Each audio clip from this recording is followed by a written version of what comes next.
maintenance you will need to perform to your splitboard interface will also be relatively minimal, the extent of which will not be more than reapplying Loctite to the threads of your interface hardware.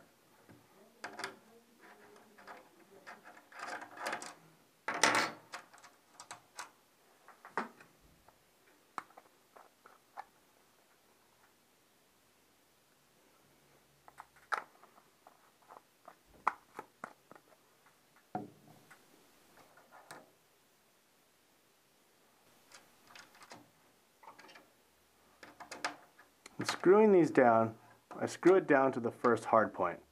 From here I give it 1/8 of a turn past. And this will ensure that everything stays tight.